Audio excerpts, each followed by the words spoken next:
Proposition de formation innovante dans les métiers des arts et de la culture n'est réellement efficace que si elle est articulée aux réalités du terrain, au développement des compétences créatrices sans cesse renouvelées dans le secteur et qui offre des réelles possibilités d'employabilité dans les métiers des arts et de la culture. Dans ce secteur précisément, il y a aujourd'hui une véritable architecture de ressources humaines et de talents qu'une offre de formation a la responsabilité d'accompagner pour promouvoir et garantir les cycles de vie au sein des entreprises des ICC. Et ceci en rapport avec le développement des nouvelles technologies et des nouvelles attentes dans l'horizon de la consommation de nos images et de nos créations. Produire et consommer. Tel est le principe directeur de la politique culturelle en cours de gestation. Pour cela, le fait d'avoir cette conscience qu'il vous faut encore faire des efforts pour mettre les pieds des jeunes à l'étrier est à saluer à sa juste valeur. Ainsi donc, ce gala en est à sa 6e édition cette année. N'est pas seulement un lieu festif de rencontre autour des films choisis au grand bonheur des spectateurs, je n'en doute pas, mais c'est une plateforme qui peut servir de tremplin aux nouveaux arrivants dans le secteur, pour leur permettre de se former par une pratique professionnelle efficiente à la médiation, à la diffusion et à la réalisation. Les orientations spécifiques que vous avez données à ce rendez-vous indiquent que vous voudriez qu'il soit un creuset populaire, professionnel, performant au service de l'action culturelle. C'est pourquoi nous voulons saluer cette année au moins 2 efforts inscrits dans le cadre de développement de ce gala et que nous voulons encourager.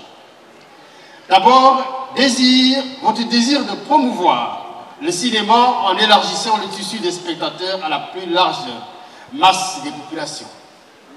Pour que le cinéma ne soit pas seulement destiné aux élites et à un public restreint du milieu professionnel, ce qui appauvrirait considérablement la portée sociale d'un tel secteur en charge de la fabrique de notre vision du monde, des récits de notre identité nationale.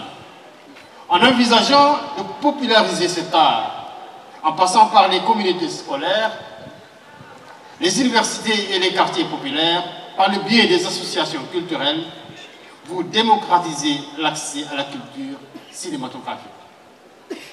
Vous restituez au cinéma, le cinéma aux autres populations. Vous restituez le cinéma aux populations, le cinéma comme de l'art de la représentation de soi et de son environnement.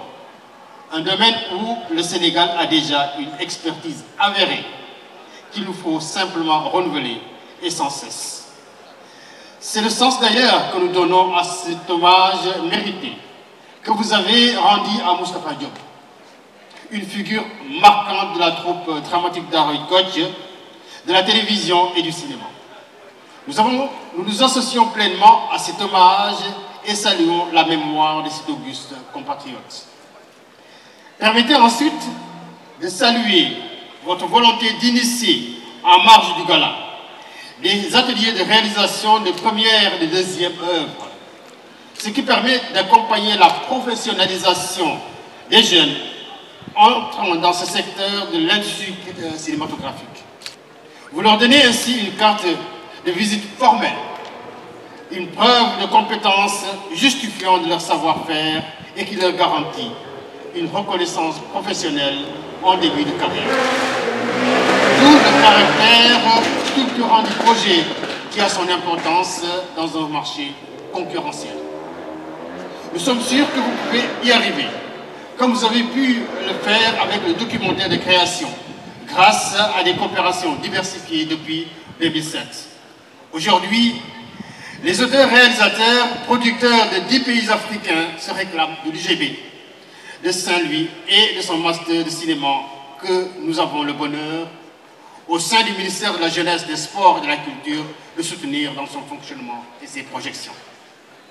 Public court est donc un concept qui rencontre notre vœu de hisser le métier du cinéma au niveau des standards des industries culturelles et créatives, mais en tenant compte des exigences des économies sociales et collaboratives en cours dans ce secteur et qui garantissent une reconnaissance symbolique et une rentabilité financière aux acteurs. Sous ce rapport, nous voudrions profiter de cette tribune pour informer que notre projet de forum des ICC, qui sera organisé à Dakar les 27, 28 et 29 novembre 2025 sur le thème « Les industries culturelles et créatives, un enjeu de transformation sociale et économique ». Ce forum sera précédé les 11, 12 et 13 juillet 2025 par un atelier sur le financement des industries culturelles et créatives, environnement et opportunités. Pour rappel, nous vous invitons à contribuer à ce forum, comme annoncé lors de notre visite du vendredi 14 février à l'UGB, en présence du recteur et de toute l'équipe de l'UFR CRAC. Le document d'orientation vous a été envoyé et nous sommes dans l'attente de votre retour, monsieur le directeur. Soyez assurés, monsieur le directeur de l'UFR CRAC, représentant le recteur, de notre volonté à élargir et consolider les actions décentralisées du gouvernement dans le cadre de la décentralisation de la politique culturelle en matière de formation, d'équipement, de construction d'infrastructures et de promotion, notamment dans le domaine du cinéma. Le Gala Public court et l'Université Gaston Berger, à travers son UFR CRAC, avec l'aide de ses partenaires dont le ministère de la Culture, de la Jeunesse et des Sports, du secrétariat d'État à la culture, aux industries créatives, la direction de la cinématographie, sans oublier l'Institut français, donne la preuve qu'il est possible d'articuler formation théorique, pratique professionnelle et action culturelle de masse. C'est pourquoi nous nous réjouissons d'être là à nouveau pour accompagner ces efforts de développement que les nouvelles politiques publiques encouragent fortement et souhaiter voir se multiplier pour que l'essor économique de la culture soit une réalité. Bonne fin de gala, je vous remercie.